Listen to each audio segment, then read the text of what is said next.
call. I'm so pleased to take this call. Madam Speaker, I know that a lot of hard work has gone into this issue to bring it to the stage, and I can attest to that. It was in 2019 when I stood up as an opposition member of parliament and announced a policy which is basically reflected in this legislation. And then in 2023, when the Honourable David Seymour announced me as a candidate for the ACT Party, at the ACT Party rally, I had the opportunity to deliver a speech. And in that speech, I talked about this issue of profound significance of approaching genetic modification differently in New Zealand. And I said that the Hazardous Substances and New Organisms Act, which regulates genetic modification in New Zealand, is no longer fit for purpose. And it was really pleasing to see that a week after that, National re-announced the policy, that is to change the approach towards genetic modification, and then it became part of our coalition agreement. And here we have this bill going through the first reading. Madam Speaker, the examples that I used in my 2019 announcement are still valid. The examples I used were of HME ryegrass. This is high metabolizable energy ryegrass developed by AgResearch. It was looking really promising when they did all the tests at lab level for reducing greenhouse gases emissions, but then they couldn't do field trials here in New Zealand. They could have, but Madam Speaker, they didn't want to go through all the hoops dealing with the HESNO Act. So they decided to go overseas to do those field trials. And then the other example is of another Crown Research Institute plant and food.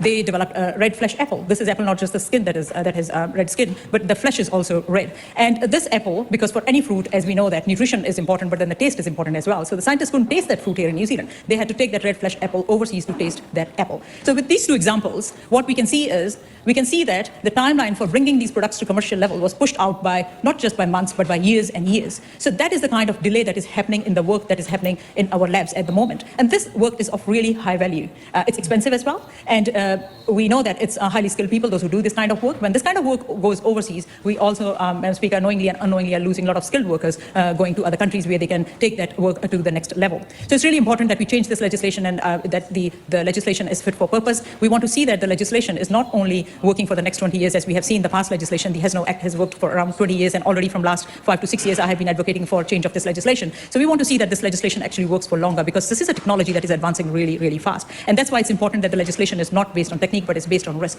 So regulation should be proportional to risk. The other thing that is really important here is that we want to see that it's a consistent legislation all through the country, because scientists need consistency. They need certainty. If different local bodies start making regulations at their level, approaching genetic modification differently, then it will cause confusion, which is happening at the moment. So we want to stop that confusion happening as well. Madam Speaker, it's really important to note that scientists out there are quite frustrated. They really want us to act on this, and they want us to act on this really soon. I did a survey earlier this year. I surveyed scientists, those who are doing work in this field, and the responses that I received were quite amazing. Hearing the kind of work that they are doing. This work is of really, really high value.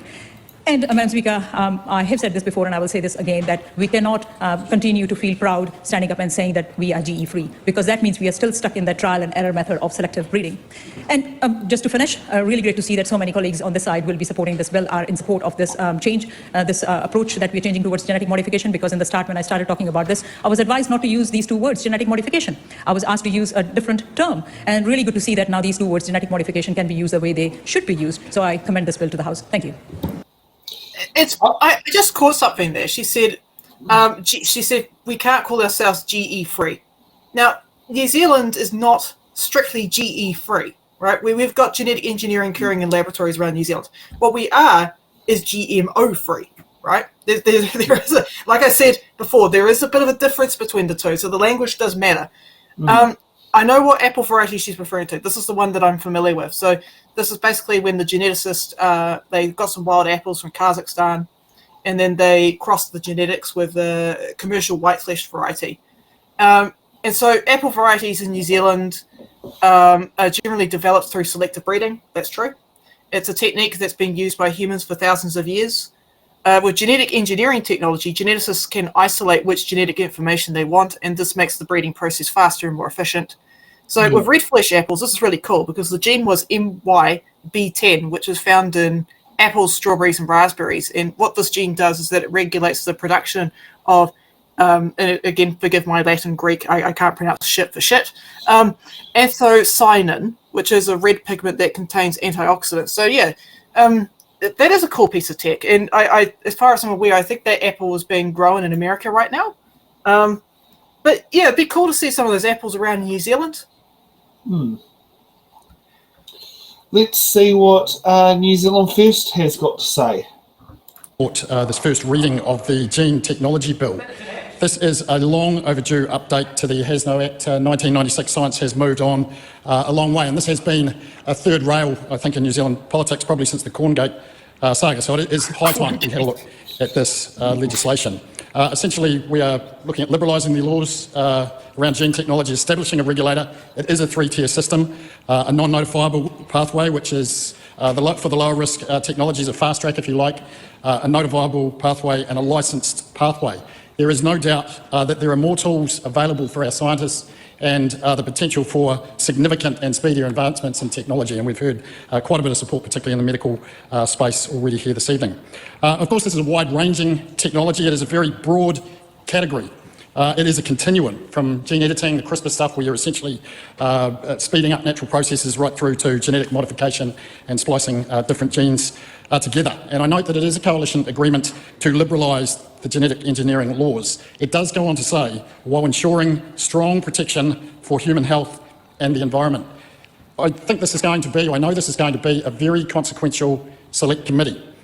This is a very complex area for which there is a wide variety of views. New Zealand First will be led by that select committee report. We must not trade away our GE-free competitive advantage lightly.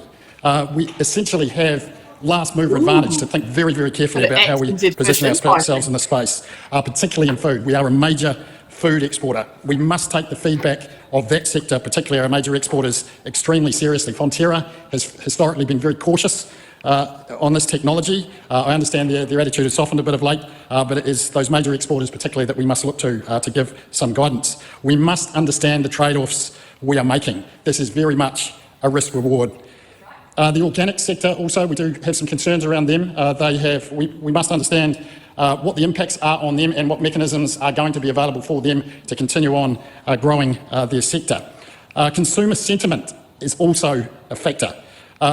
We've seen recently a methane inhibitor in the UK, released in the UK, the Biovar product that has received major consumer pushback.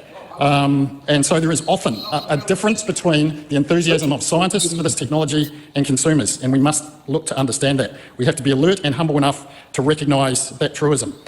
We must also be compatible with our trading partners. There is no point getting too far ahead of ourselves in that regard. Madam Speaker, should I say, our GE regime is going to change. The live question is where we draw the line. We look forward to the Select Committee report, and New Zealand First will be closely scrutinising. Thank you. Okay. Agree with the statement from Simon Hughes.